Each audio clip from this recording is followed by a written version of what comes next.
So here's the rookie mistake that cost me years of growth. If you've ever come off a sales pitch thinking, I nailed that pitch and then been ghosted, I'm with you. After closing $10 million in sales, I'm sharing why talking too much nearly cost me my career.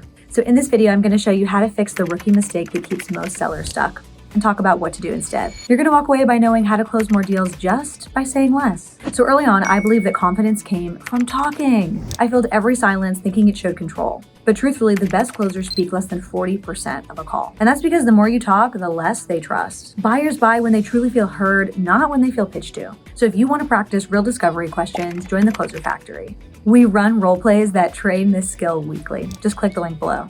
I used to lead with so many features and so many bonuses about a product rather than true prospect value. But great sellers, they truly lead with the prospect's pain. You're not pitching a product. What you're doing is you are solving a story. You are solving a real customer problem. For example, when you're on a prospect call, try to eliminate the words, "let me tell you," and instead use, "walk me through your experience." Really, it's the buyer who should do 70% of the talking. That is the sweet spot. Here's an example for a call. So before we dive into how this works, tell me a little bit more about what's been the hardest challenge about fixing this problem for you this year. That question alone can completely flip the conversation.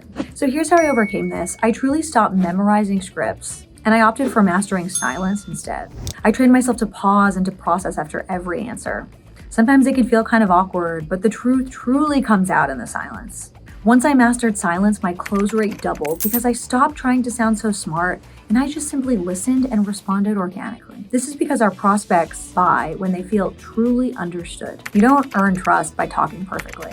You earn it by listening powerfully. So here's truly what I've learned. The rookie mistakes, they aren't bad scripts. They're bad listening. So if you can master silence, you truly win deals that others don't even qualify for. So if you want to master frameworks that make you a top 1% seller, the kind who listens, who leads, and who closes with confidence, then join the Closer Factory. Click the first link in the description to get started. And if you want to go deeper to learn how to build a sales portfolio that truly protects your income, watch the next video. It's the roadmap that I wish I had before I got started.